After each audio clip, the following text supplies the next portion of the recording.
Hello, everyone. Thank you for joining me today. My name is Michelle Martin. I am a certified international health coach, and I also work at Cascade Centers as an account manager, and I help them as supporting their holistic health needs. Before we get started today, I did want to go over a few housekeeping items.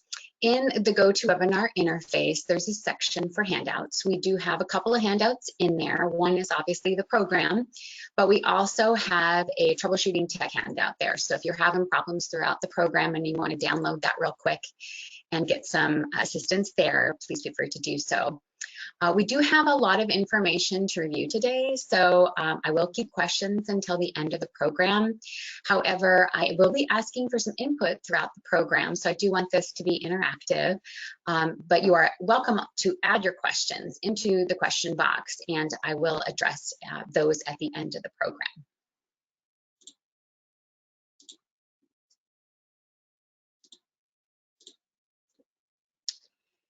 So for years, we have been told that heart health really I'm actually going to also turn my webcam off. It's very distracting. So give me just 1 second to do that. Thank you.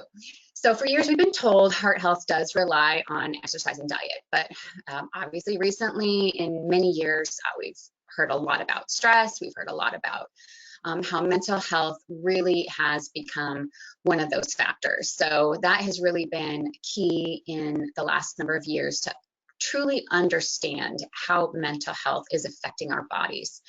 Really, our minds and bodies do not work independently of each other, and we really do need to be, stop thinking of these two aspects of our health as separate entities.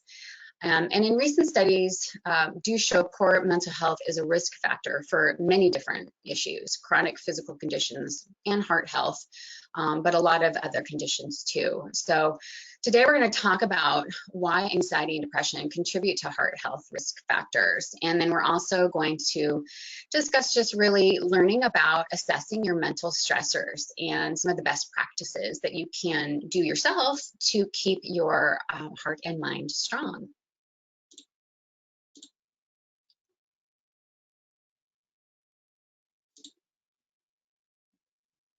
So I do love this quote. I think it's very powerful. And obviously we're looking to doctors to really help us understand that connection. And a lot of Western medicine hasn't necessarily addressed a lot of our nutrition needs and mental health needs. They're really looking at it from one perspective. And I think that is truly changing. In a recent heart-mind connection study published by the Journal of the American Heart Association, they found that having heart disease and anxiety doubled the likelihood of dying from any cause in a given period of time, and having depression and heart disease tripled the risk. And those same researchers also found that people with depression are less likely to follow through on treatments prescribed by their doctor, and are also more likely to be sedentary, overweight, and smoke. And of course, all of those things increase your risk of heart disease. According to the University of Michigan Medicine, your mental health can also have a direct effect on your internal organs and muscles, and we all know what the heart is. So someone with chronic anxiety is more likely to experience rapid heart rate, high blood pressure, and decreased heart rate variability.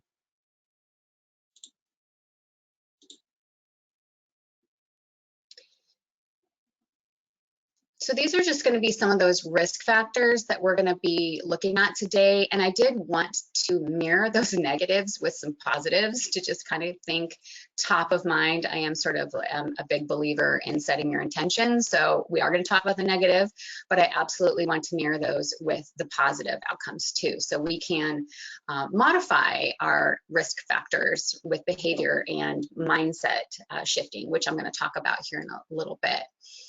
But the health of your heart is linked to the health of your mind for sure. And experts point out that that connection goes in both directions. So when you think about people who are depressed, they're really 2 or 3 more times likely to develop heart disease. And roughly half of all the people with heart disease are battling depression.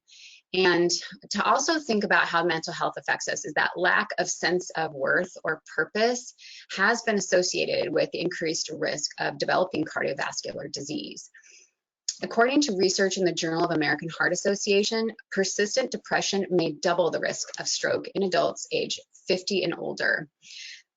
What's more recent research in the cardiovascular quality and outcome reports is that the combination of stress and depression can significantly increase a heart patient's risk of death and heart attack. So it is incredibly important that we start looking at the science around these risk factors. And as we've known for quite some time, stress has been one of those factors, but really more recently, talking about anxiety and depression is going to be key if we're really going to be looking at full body holistic health. And that research is really growing as far as that mind and body connection, and how our psychological health is associated and can improve our cardiovascular health also. So that is really going to be one of those key things that we're going to be thinking about. So how to assess your own psychological distress. This is something you want to work with a health professional if you are starting to see some of these issues like constant headaches and muscle tension and nausea. If you're constantly fatigued and don't want to interact with the things that you used to love.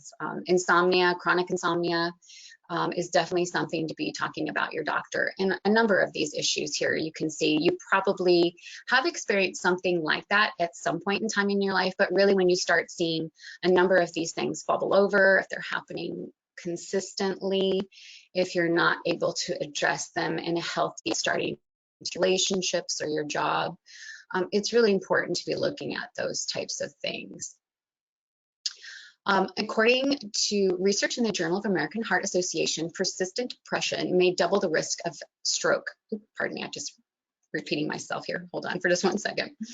The stress can truly be the key to understanding the association between depression and heart disease.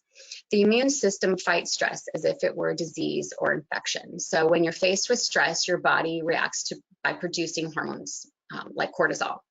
And excessive amounts of cortisol can have a toxic effect on your blood vessels. So to meet the demands of prolonged stress, your immune system also produces proteins called cytokines. Over time, this chronic inflammation response can contribute to hardening of the arteries and heart disease. So all of these things that are listed here are sort of stressors that are happening that are inducing that cortisol response. And so when we're looking at how our immune system is trying to address these things in our body, and we have this consistent, constant stress, and your body's in this consistent fight or flight or freeze state, it's just adding a lot of physical elements of disease into the body also. So it's not just about the mental aspect, which that absolutely does have its effect, but it's now we're seeing that connection to how it is physically affecting the body.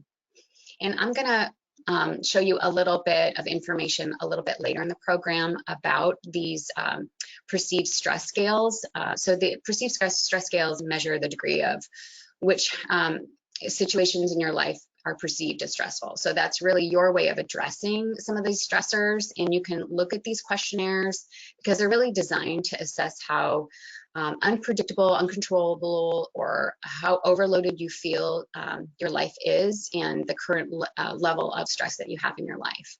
So those stress tests are not meant to be an official mental health assessment. So that can only be done by a professional mental health counselor. So if you take one of these perceived stress scale questionnaires and you start to see some issues, then it could be time to give your behavioral health professional a call, talk to your general practitioner about what your next steps might be. So I do want to take a poll today.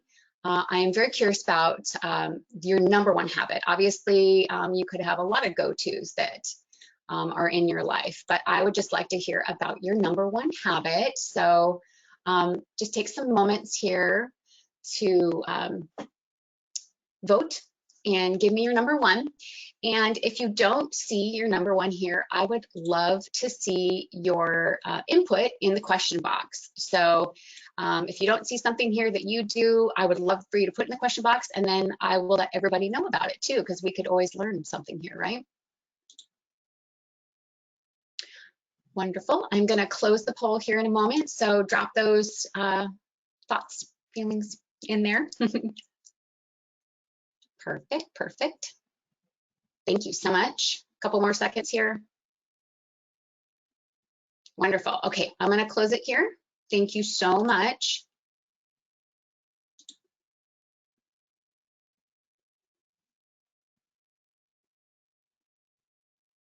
There we go. Finally, it's shared. So I love the input here. I see a lot of self-care and good for you, and people are sleeping. Oh my goodness, I'd love to hear that. Sleep is definitely, I'm going to talk about that here in a little bit, but sleep, it can really mess with your mind and your body. So having that 7 to 8 hours of sleep a night, kudos to all you people who put that in there. And self-care is really going to be self-defined. So no one can tell you what necessarily self-care is, but we'll talk about that in a minute, because I'm a huge believer in that, self-care. A few meditation, I love that. So I'm getting some input in here about jogging. I love it. I'm a runner also, and I definitely combat my stress with a good run. Love it. Oh, somebody's a fisher. Yeah, someone likes to fish. That's actually probably meditative, right? Massage every 2 weeks. Oh, wow, kudos to you. Massages, yes, absolutely.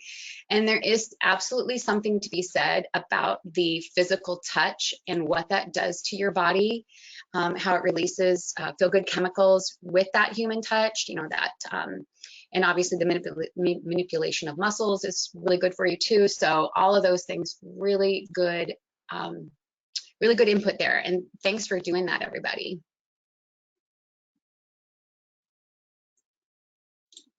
There we go. Okay. So we talked about a lot about how our stress, you know, the stress can affect our bodies, and we've talked about anxiety and depression. This program isn't necessarily a program about how to combat your anxiety or depression specifically, but we are going to be talking about things that can sort of start to begin the shift of how you are perceiving the world around you. And then we will discuss those action items too, those lifestyle changes. But I really want to talk about the mindset shift, because really shifting our perceived level of stressors is going to be key, but it also takes time. So this isn't a quick catch-all. This is going to take a commitment, but it can absolutely be done. And I would consider, this is just my feeling, that the mindset is sort of like our seed to a garden of positive beliefs and behaviors. So really what it needs is, it needs a lot of water and sun and attention and love, and that's really going to be, from a human perspective, it's going to mean a lot of compassion, a lot of courage, and a lot of patience. So give that to yourself as you're sort of moving through this process of creating belief system modifications and behavior change. So let's talk about what we do to modify our belief system. Really, if you think about what shaped our belief system, most of that comes back to our childhood, but also society in general and our life experiences. And granted, we cannot change our childhood. That is a thing of the past, but what we can do is change our current circumstances and our future. You know, we really do have control over that. And so that's going to be key in sort of understanding how we can now create our own belief system and modify it accordingly, really at any time. So we're constantly making different choices and perceptions about life. So this is going to take a little time to address it. And again, I'm going to stress, you know, to be really compassionate as you're doing these things, and be also really honest with yourself and kind about those things. So the first step, really, I believe, is composing your personal mission statement, because I really do feel like this statement is going to be setting your intentions to changing a belief system that may have been ingrained in you from an early age. And so we're going to really have to look at things that are key to our foundation. So things like integrity and humility and gratitude and accountability. These are going to be things that you can sit down and compose a mission statement that is surrounding those types of 4 factors in your life, and really sort of addressing it from a proactive approach. And really, the stronger that foundation, you know, if you have a high integrity, if you are humble and grateful for the things you have, and they could be as simple as you have an amazing you know, children, and you have you know, a great job. You know, these things are really something to be thankful for. But you can even get down to the really small minute details in life, like when you go out for that run and you cross somebody's rose garden, and you just take a moment to just really look and see and smell and appreciate these simple things in life. Or as you're fishing and you catch this amazing fish, and you can, you know, give gratitude for, I don't know if you keep the fish and eat it, but you can give gratitude for the meal that this beautiful fish is going to provide you. You might release them too also. Either way, no judgments.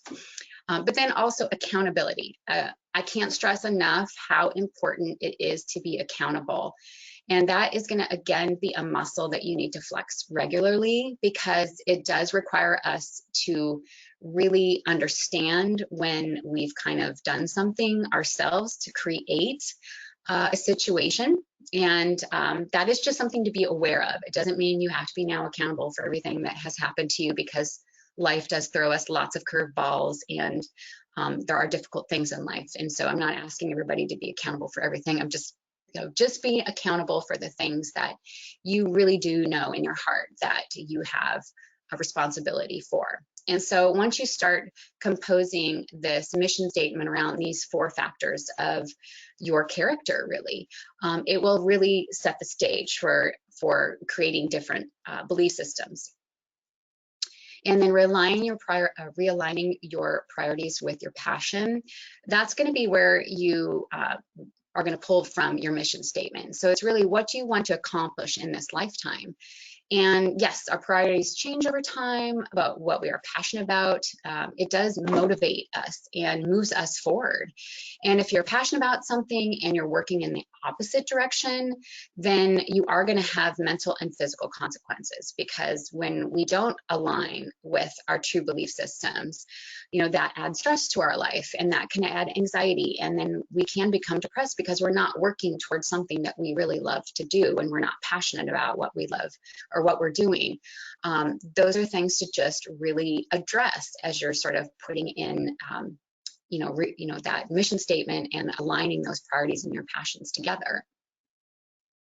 And then mindfulness. I'm a huge fan of mindfulness. I think it's really the practice of focusing your awareness in the present moment is difficult, because we are sort of in human nature, we are sort of thinking about the next step.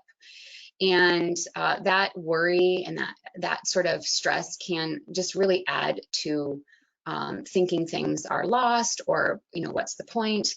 But really, when we practice mindfulness, we're really acknowledging and accepting what is happening and what feelings it brings out and what thoughts and physical reactions we're having. And if we can accept those and acknowledge those thoughts and feelings and validate them, it really just lets us also release them too. So if this is something that's happened in your life, and or if you're in a situation and you're sort of looking to practice mindfulness and it brings up some stuff, I can absolutely understand that.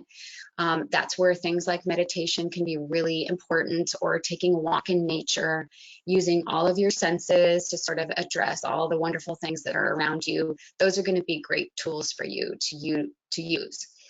And then practicing mindfulness really is absolutely linked to a higher sense of well-being, and it will help retrain your brain for that mindset shift. So we can plan for the future, but it really is essential to live in the present and work in the best moment that we have right now in the present. So if you're moving through a difficult time, Just again, think about being mindful and taking a walk out in nature, or go fishing, or go for a run, and just have that deep appreciation for what you do in fact have control over. And that is this sort of day-to-day life experience that you can really pull from.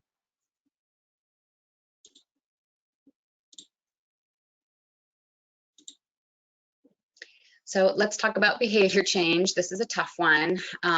It's really one thing to decide you want a mindset shift or you want to reboot your belief system, and it's another to actually see them into fruition. And I get it. I definitely think that this is a long-term goal. So the long-term behavior change takes time.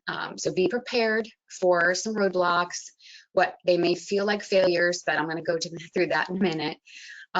I just really think that this type of mindset shift change, you know, if you're going to be changing behaviors, you're going to be looking at really reinventing yourself, it's going to take time. And I really encourage everybody to be just really curious, and be bold about your curiosity. You know, there's no one saying that you have to do it a certain way. This is me giving you tools to pull from. What I'm hoping people will pull from this today is that if you are not in a good place, if you are moving through anxiety and depression and want tools to start creating that shift yourself while also possibly seeking behavioral health counseling, these are helpful tools for you. If you're proactive and you're not in a place of anxiety and depression, but you're really wanting to address your health holistically, these are tools for you. So I definitely want to reiterate that. So let's talk a little bit about behavior change.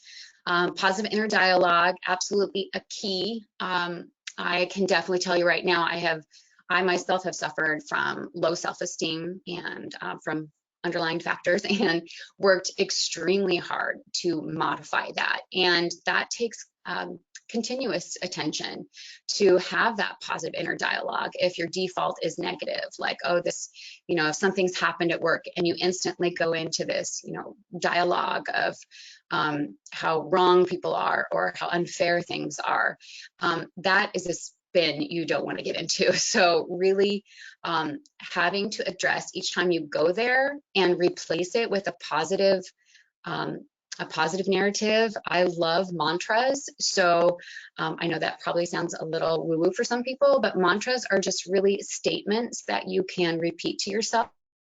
And that is a way to sort of ingrain a thought process into your brain by repeating it. And so my favorite mantras are simple. They're things like, I choose an abundant life, I am deserving of love, and I am grateful for my life. Those are extremely simple statements that you can make, that if you are repeating them consistently, when you hear that negative voice in your head and you pop in that positive one, say it a couple of times, it can instantly diffuse your reaction. So you're going to have that decreased heart rate, do some deep breathing with it, and you can actually get yourself out of a really negative space that way instantly by replacing those with positive self-talk. Replacing reaction with pause. This is sort of huge because I feel like more often than not, we're all sort of moving in a reactive state. And 2020 is probably one of those things that really pointed that out for us. So really taking into account that when your body is in a reactive state, that fight or flight state, we are releasing those stress hormones again. That cortisol is pumping. So with, you know, which absolutely has a negative effect on our mental and physical health. So considering the practice of pause is going to help you reduce that reactive behavior. And it can be difficult to be still and quiet when you feel the need to act or respond. However, embracing that pause can benefit your mind and body. And next time you feel the need to react, just ask yourself 3 questions. Am I acting or saying something out of frustration or anger? Am I listening with the intention to collaborate and problem solve? Or am I needing to be heard or right? This is where our ego comes into place, right? Third, will what I do or say increase a positive outcome? What we're trying to do is collaborate and find solutions. And we can't do that if we're wanting to speak and be heard and We're afraid to be wrong, and we want to be right. All of these things are sort of in the ego. So in your relationships, both personal and professional, that pause is going to be key in addressing, one, am I about to say something that is going to be so detrimental to either the project or this relationship that I have with a superior, or if you're at home and you want to say something harmful, those things can't be taken back. So that pause, whether it comes with a big deep breath or just a mental mantra that you want to repeat in your head, it's going to be really essential in creating that behavior change. And it also helps you address what your responsibility is also. Like, hey, maybe I'm reacting because I'm fearful, because I'm wrong. And yes, that takes a lot of courage to be able to basically admit to that, but it's going to be key if you are going to have these behavior change long term. I talked a little bit about failure earlier today, but failure to me is not a negative thing. Really, it's if we can attempt to reframe our mistakes as sort of like a suspended solution, we can actually see it as good things. So they help us recognize what isn't working, and they also reveal what might work better. So being curious and confident about what we wish to accomplish is going to be really key, and being open to the unexpected experience, which will help us build resiliency and humility and emotional intelligence. So don't be afraid of failure, because again, it's going to be a learning experience for you. And again, if you're making those behavior changes, hopefully those quote unquote failures will be reduced, or the volume of weight that they come with will be reduced. And a lot of times I feel like if people are accountable for a mistake, it doesn't turn out to be failure at all, because you can have a communication, a really transparent, open, vulnerable conversation with either a loved one or a colleague about, hey, my bad, and you're going to get respect for that. So that's going to build trust. So these are going to be good things.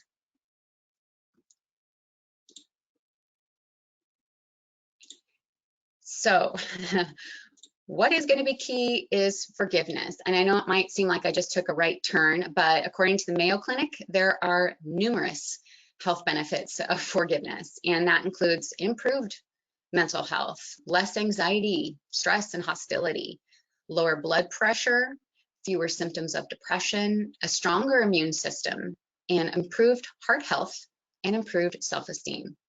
Forgiveness is very difficult, and I get it. And if you feel like you've been harmed by someone, you understand how difficult it can be to offer forgiveness. But also we have to think about, what part we may have played in a situation. And then we have to think about, gosh, I'm going to have to forgive myself. And these are all absolutely possible. So without forgiveness, we're going to be carrying, regret, resentment, shame, guilt, and they only keep us from healing and moving forward. So if you feel the need to be vindicated, or if you're punishing yourself for choices you've made which perpetuate that shame and regret, I'm going to ask you please today, just do your best right now to think about letting this go. And these 3 steps can help. They are, again, tools for you to consider. And the first is obviously validation. Because if you feel you have been harmed, absolutely, you want to be able to say it and acknowledge it. And yes, we do want a response sometimes, but is that really the point? We may never get an apology from somebody who has harmed us. And we, dwelling in this idea of it's not fair or what if, that it's sort of, that's going to be like a hamster wheel. You don't want to get on that. Really, the goal is to attain knowledge and make adjustments, if it's something that you've done. Maybe it's the company you're keeping. You have to be thinking about it from the big picture. So absolutely, if you've been harmed, validate it. And that pain is real. And nobody can say that, that it's not valid for you. So absolutely validate it, address it if it's something that you've done. and then make those adjustments and consider it to be knowledge gained. So second step, evolution. This is the stage where you access your feelings and do something about those feelings. And I know this is going to be the hardest stage, and you might have to go back to the validation a couple of times, and that's okay.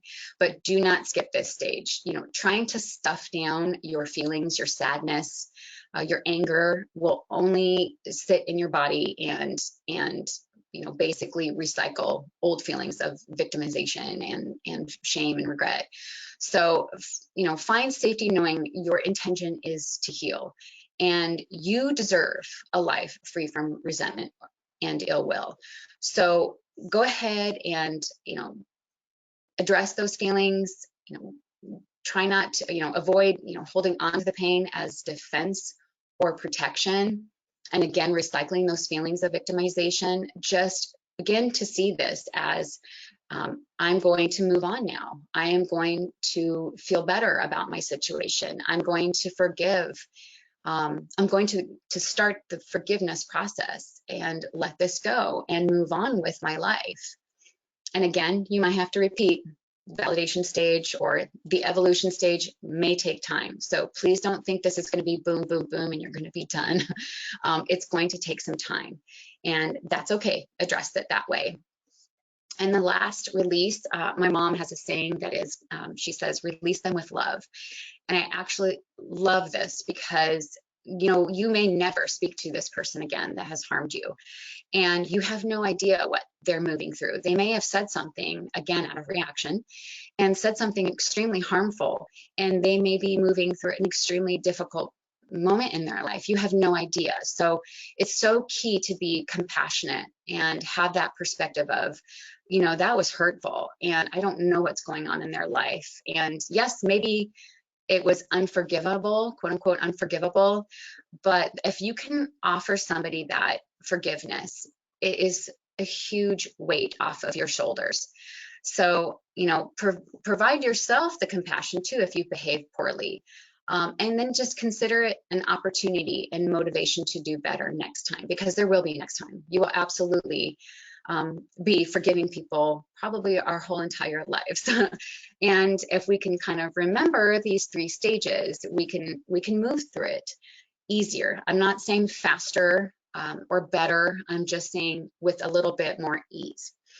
And again, these take time. So take all the time you need to get through the stages. And you know, if any of these stages require you this need to have a conversation, I would absolutely recommend, you know, going to somebody and having a compassionate, constructive conversation. But if it does to start to deteriorate, you have to think of yourself, and you have to remove yourself from the situation that is going to be harmful to your mental or physical well-being. So let's do another poll. What is your #1 habit to assist with your cardiovascular health? I talked a little bit about the mental health portion of it. Oh, sorry, hold on. Having some problems here. Hold on. I'm going to actually post this poll. I know I went to the next slide, but hold on. I'm going to post this poll. Perfect. So if you want to take some time to put in what your #1 habit is for cardiovascular health, I would love to see them. I know that the last round for mental health was jogging, but I would definitely say you could put jogging in this one too. It definitely is a go-to for physical health also.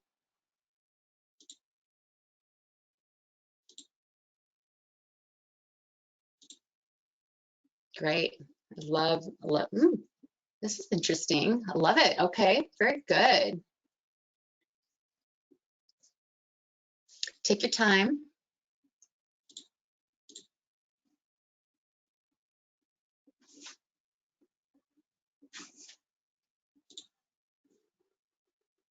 Okay, I'm going to close the poll. Perfect. Thank you. Great. As you can see, regular exercise, fitness routine, love that. That is going to be absolutely key in more ways than you can imagine. Healthy diet, sort of surprised, not more people are sort of thinking about nutrition. And I'm going to talk about that in a second, how important nutrition is. And then I love the 25% doing definitely more than both. And that there might be people who are doing healthy diet and exercise. So kudos to that. So that healthy diet, 16% might not be actually correct if you're doing more than one. Thanks for doing that, everybody. And I definitely see some remarks in the question box that more than one is absolutely all of the above. Kudos to you. That's awesome. So let's talk a little bit about these healthy lifestyle practices that absolutely help your mental health and obviously your physical health too. I know a lot of these seem like, oh, this is definitely a physical health thing, but really when we think about self-care and sleep, absolutely they are associated with mental health, but we might not quite understand how much nutrition and movement are helping with that too. So really key, I'm going to talk about nutrition first because I am an integrative health coach. So I talk a lot about nutrition because nutrition, which is different than necessarily even healthy diet, really. Nutrition, when we're talking about nutrition, we're talking about the nutrients in the food that you eat. So inside our bodies are billions of neurons, and at each end of these neurons is a neurotransmitter. And that neurotransmitter connects to other neurotransmitters. And so it's like this big inner telecommunication system in our bodies. And these neurotransmitters communicate what we're thinking, how to move our bodies, along with regulating our emotions, our metabolism, and our sleep patterns. So really, why is nutrition so important? Because nutrients are what manufacture neurotransmitters. So we need a healthy nutrient diet to help our bodies function well and fight disease and communicate and perform efficiently and effectively.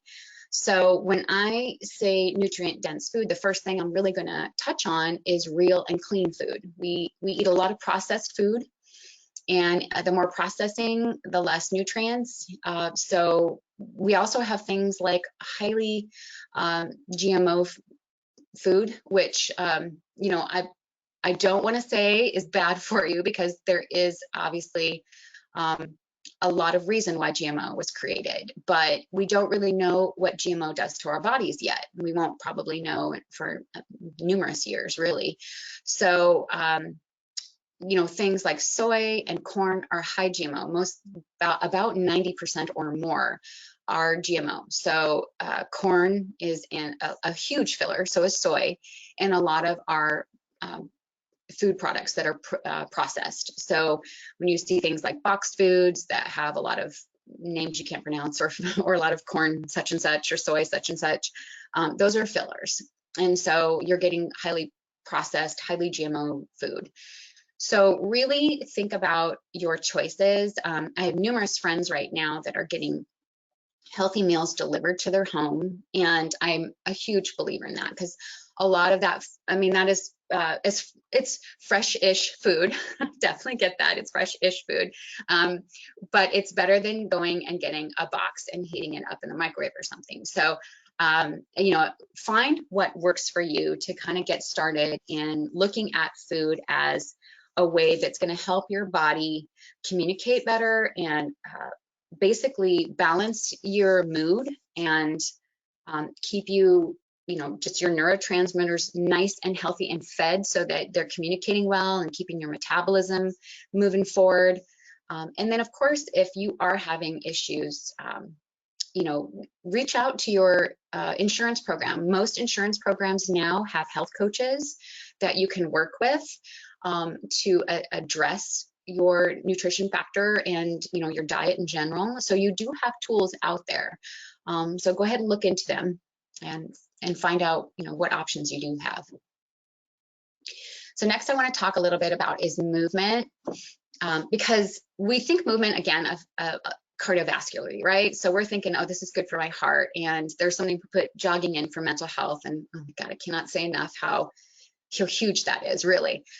So I do feel like Western medicine is getting on board, obviously, with a lot of this. And right now in Oregon, we have Oregon doctors who are part of 75 physicians, actually, in the Pacific Northwest, that have started writing prescriptions for people to spend time out walking in parks. So they have found that basically prescribing nature walks is helping reduce anxiety, depression, and ADHD. And so this study, started by the Park RX America, has really looked at increasing the physical activity, and it stimulates the parasympathetic autonomic nervous system and decreases the risk of developing chronic disease. So chronic disease in general, so we're talking about everything from heart health to things like diabetes, obviously, and cancers and things of that nature too. So you're really getting kind of both your physical activity and then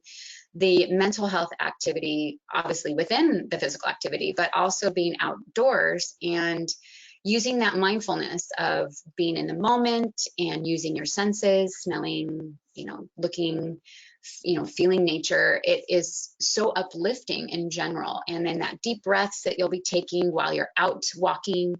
And so it's so key and such a wonderful thing to see Western medicine really sort of getting on board with. James Blumenthal, he is a clinical psychologist at Duke University, has noted that epidemiological data suggests that active people are less depressed than inactive people. And people who were active and stopped tend to be more depressed than those who maintained or initiated regular exercise program. So this is both a psychological component, but also, a physical component of what exercise is doing to helping us do long term. So that mental health aspect is key. And using your body for movement isn't defined in the gym. So I want you to be thinking about getting fit in ways that you feel are going to work for you. So strength training doesn't automatically have to be lifting weights. Really, Tai Chi, yoga, racket sports, golf are considered in the realm of load-bearing activities. So, and then of yoga is really that body-mind connection. I don't know, for all of you yogis out there, if you do yoga, you really do find you're getting both a physical and meditation. So it's a double. So I highly recommend yoga because it's really a powerful physical and mental health tool. So make it work for you. And then sleep, really I'm going to go through that in the next section here too. And self-care, we talked a little bit, massage, getting out, nature bathing. I will even mention things like sound healing. Really, music is a very powerful tool. And then of course, meditation for that self-help.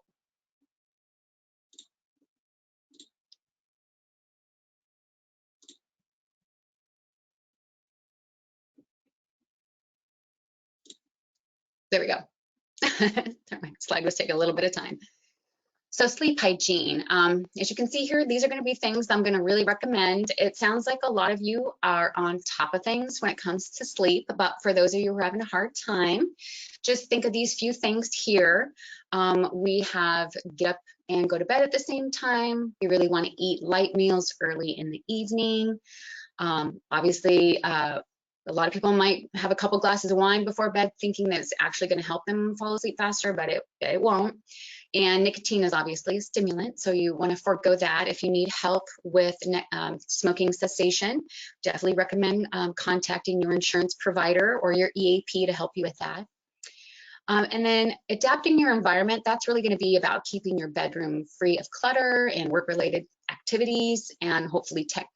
I'm not a big fan of keeping TV in the bedroom, so that's going to be one of those things that you really want to think about, keeping your bedroom as a sacred space for sleep and relaxation and calmness. So yeah, that's something to think about when you're looking at your bedroom and wanting to address that. And then engaging in activities before bed, really it's about journaling or taking a bath, listening to soothing music. And this is going to be the least popular, disconnecting from your tech. Yes, please turn off your TV or smart devices at least 30 minutes before you go to bed and try to work up to 1 hour. Really, that's going to be key in getting you a nice night of sleep. So gut health. I would be remiss if I didn't talk about gut health and diseases. So when we think about our gut, I mean, there's about 1 trillion bacteria and viruses and fungi that are sort of hanging out in there. And collectively, that is known as microbiome, which is a good thing. We have good and bad bacteria. And good bacteria helps us regulate, and bad bacteria can set us on a course to disease. So this is really going to be key in physical and mental health, because both gut health affects both your mental health and your physical health. And new research suggests that microbiome affects the nervous system, and that is going to control our brain function. So when we think about that, really we want to be thinking about, things like serotonin. And UCLA biologists estimated that 90% of our body's serotonin is made in the gut. So a healthy gut is going to be so key to that mental health. And as far as the heart, certain bacteria within the gut microbiome can produce chemicals that may block arteries and lead to heart disease. So that clean and real food is going to be key. If you're having some problems, you might want to consider looking into a probiotic, which can help keep your microbiome balanced. And I would absolutely recommend a probiotic if you have been on a cycle of antibiotics, because what antibiotics do is they basically kill all of the bacteria in your gut, and you want a good bacteria in there. So when you've annihilated your whole system, and if you're eating poorly, or you have poor dietary habits, when you start eating again, you're going to have a lot of bad bacteria, and that's going to create an imbalance. And for gut health, I would say definitely if you have had chronic gas, if you are bloated all the time, if you are constipated consistently, if you're experiencing any of these types of issues, you may want to go ahead and seek out a qualified naturopath to discuss your gut health. And if you are just curious about, what's going to be good health, good foods to eat for gut health, fiber is absolutely a wonderful thing. I'd like people to think about whole grains, not necessarily things like white rice or white bread. I'm talking about, like your ancient grains, things like quinoa and amaranth. Those are really good for you. Legumes, veggies, and fruit.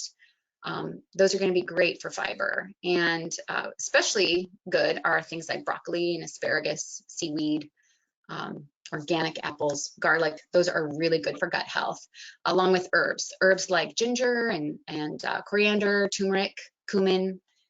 All wonderful things for your gut health.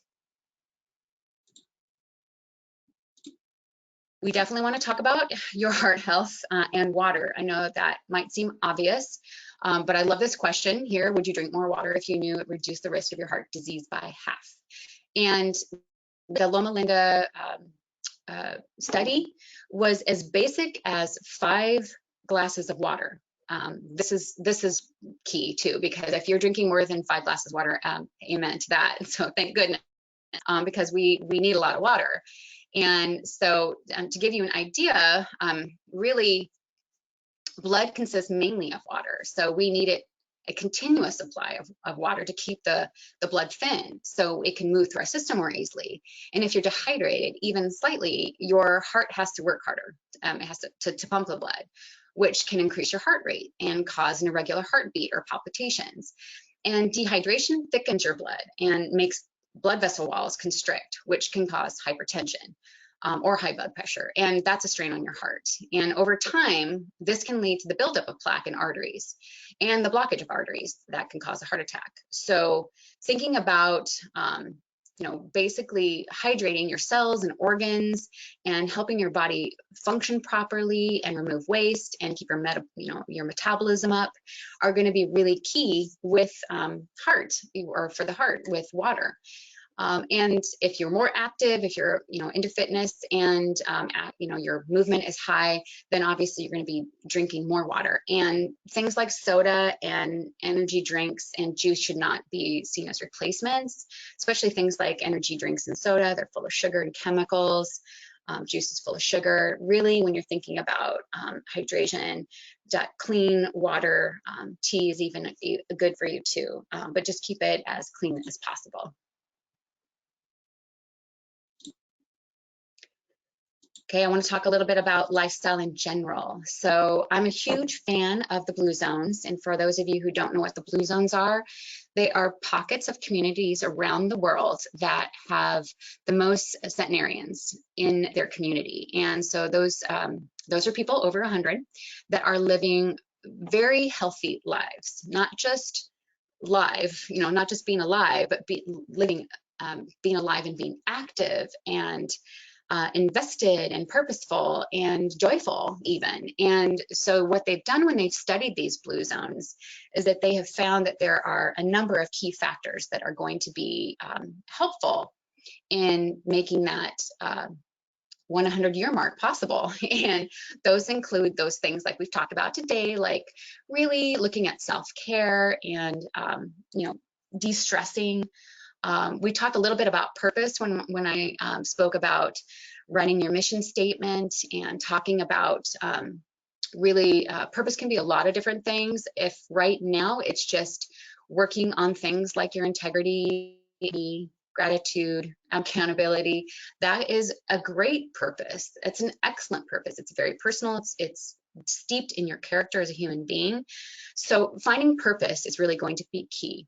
I'm a huge fan of the plant slant. I know there's probably a lot of carnivores out there, and I'm not telling you to stop eating meat. Perhaps maybe throwing in a meatless Monday once in a while, or if you're eating meat multiple times during the day, maybe cutting it down to one time a day. Really thinking about adding more fruits and veggies, especially if they're clean and fresh. That's going to be key to creating that mood boosting element, and also it's incredibly good for your heart. Wine at 5, that could be a lot of different things. In the Mediterranean, they have found that they really drink every day. And it's usually a glass of red wine.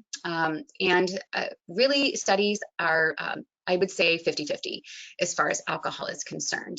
So if your wine at 5 doesn't actually have to be alcohol, maybe it is actually just time with good friends, I absolutely support that. Family first, I will say if you have had family issues in the past and your family are your friends, kudos to you, and absolutely have your family be, whatever that family is, and really investing time, very mindful time. So you're fully present in the moment and fully engaging with your family.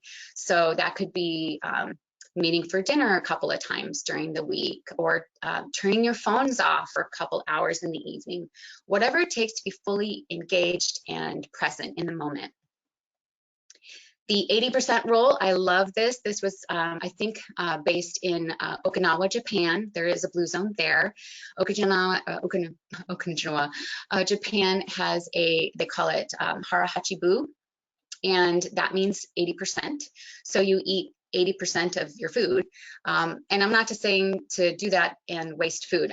What it's really trying to get you to do is to just be mindful of if you are full or not. And so I would highly recommend putting less on your plate and starting and eating slow, using all of your senses, really appreciating the food, and hydrating also during that time. And you might find that you just automatically eat less, but the 80% rule is a way to sort of train your brain to start thinking about not eating as much or eating everything on your plate.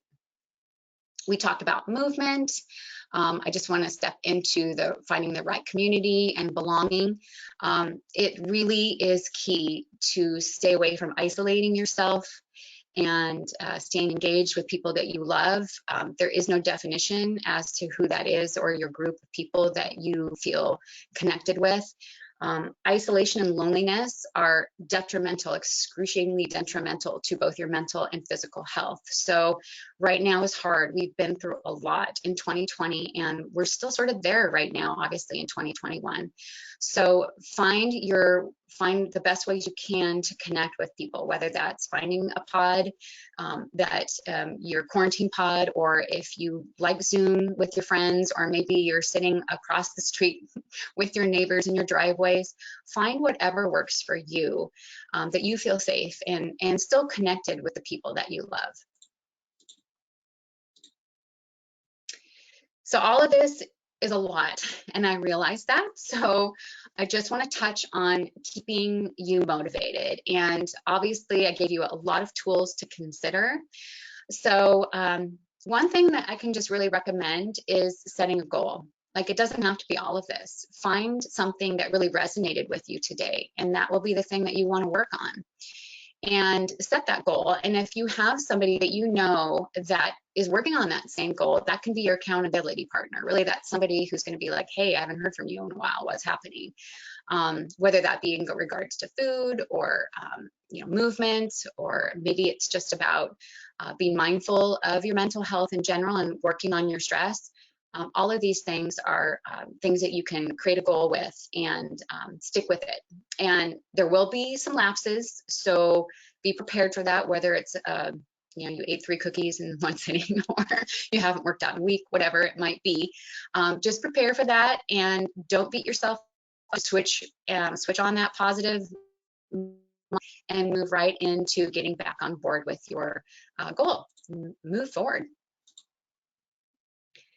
So we're ending the program here. I just want to touch on some of the basics that I just went through to identify your stressors and start working on them. I'm going to give you some resources here in a second on what those self-assessment stress tests are.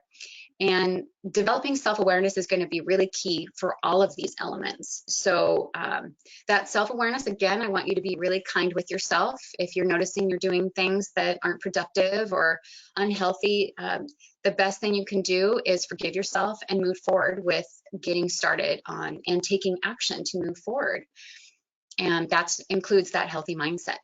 I didn't talk about the food, mood, sleep journal, which I should have, but I'm talking about it now. So I love a journal in regards to tracking your mood, and you can start to see how your mood is affected by your food intake or your sleep or your exercise, if you want to even add exercise to your journal, and start tracking some of these correlations to how you're feeling, and physically and mentally.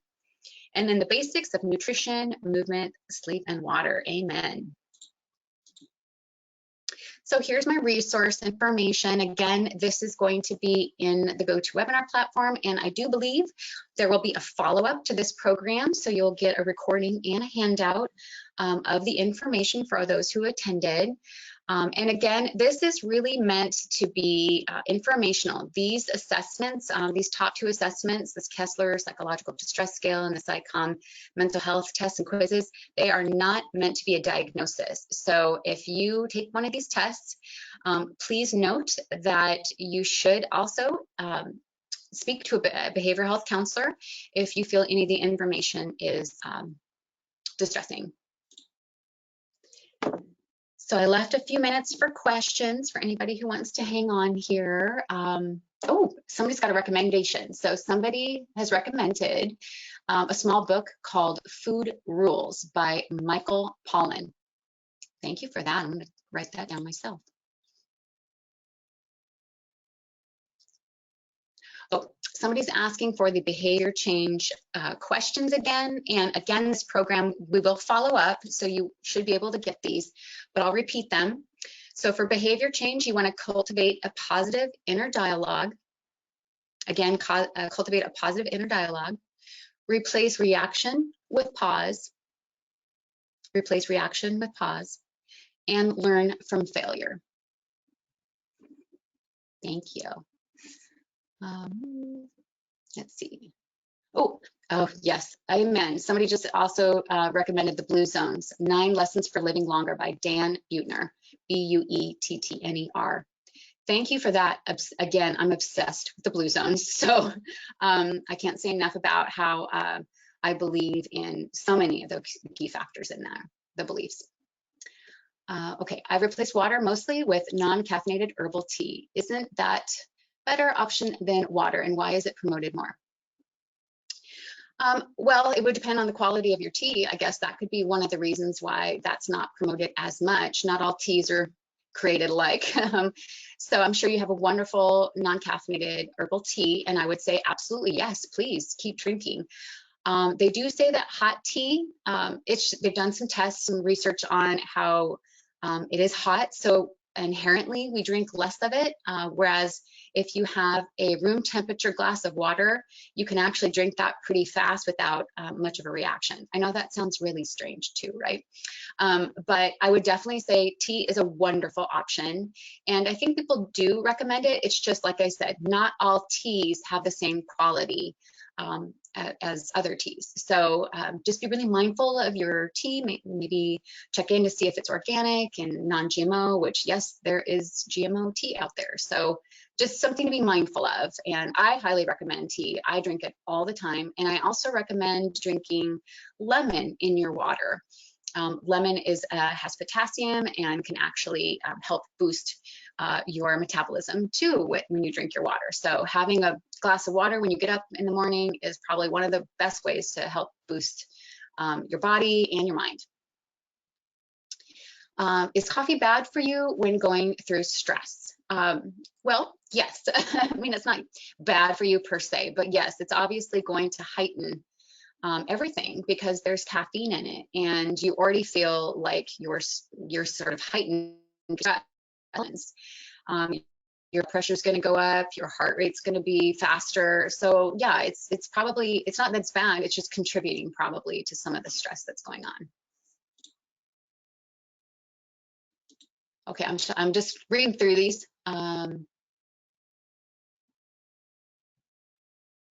Oh, and I get that. Somebody's put in here that lemon water, her dentist told her that very minimal due to damage to the enamel.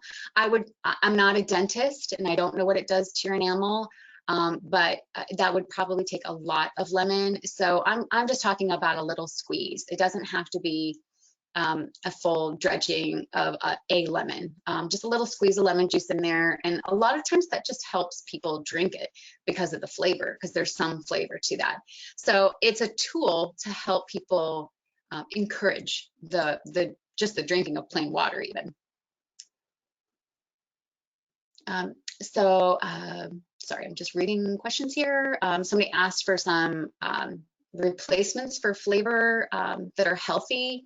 Other than lemon, I mean, you can definitely use things like other citrus, or you can put, I'm lost for words right now, where you can put berries and water in a diffuser, and that way the water is flavored by the berries themselves, which the berries have very little sugar. They're one of the lower glycemic fruits, or one of the lowest glycemic fruits out there. So I love berries. If you wanted to go ahead and have them in your water, you can definitely, I can't think of the word right now, where you basically soak them, but you're not soaking them in the same space. Diffusing, I guess is the word. Yeah, diffuser. Thanks for your patience on that one. So I have a question, how do you know when you should take a probiotic and what kind? Well, there are many out there. So I wouldn't necessarily, I don't want to recommend one in particular, but I will say you do want to look for a refrigerated probiotic. I would recommend that because that means they're live. So when something sits on the shelf for a long time, they're not going to be necessarily as effective as a live probiotic. So I would definitely go to the refrigerated section of your natural food store and look for there is usually a refrigerated section in there, and there will be many different probiotics. So I wouldn't necessarily, if you're new to probiotics, I would start easy. And so you're going to see lots of different numbers. There's going to be strains and cultures and ... So more than likely you want a lower number. You want to start small and work your way up. Or I would highly recommend just working with a naturopath, because a naturopath is going to actually be able to address what is really going on. If you're having a lot of gas and bloating, it could be another issue. It might not be a gut health at all. You could have another issue happening, and that's not something that a probiotic is necessarily going to help with. So it's always a good idea to check in with your general practitioner or a qualified licensed naturopath.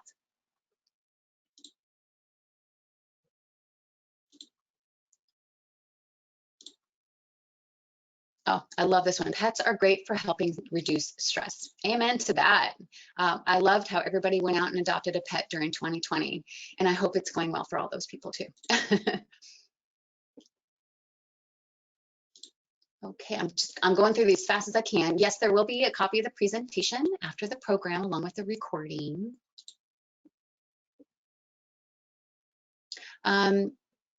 what is the deal on sugar substitutes and the effect on health? Are they okay and natural ones like monk fruit, stevia better than sweet and lows and other fake diet soda ones? Well, if you're drinking diet soda, I would probably recommend just try to work on that as one of your goals, to let go of diet soda. I'm hoping that you're not drinking it. So if you are, that could be definitely a goal to wean yourself off of that. And how you can start is by getting one of those fizzy water machines. And I'm not saying substitute all your water with fizzy water. I'm just saying this could help. It sort of helps train your brain to stop thinking about the carbonation factor of the enjoyment. And it can help. It can really help be that kind of gateway off of sodas.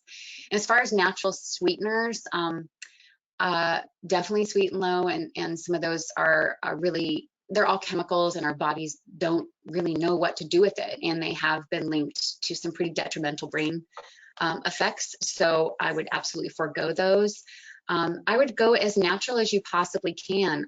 The lowest glycemic sweetener out there is 100% maple syrup. I know that probably doesn't sound good for all the things that you're thinking about using them for, but that is absolutely the lowest glycemic sweetener out there. And the lowest glycemic sweetener as far as fruit, I mentioned earlier, things like berries, very good for sweetening things. So if you're looking for something sweet at the end of the night and you want to just have some berries with some nuts, that's a great substitute for things like cookies and cakes or something like that.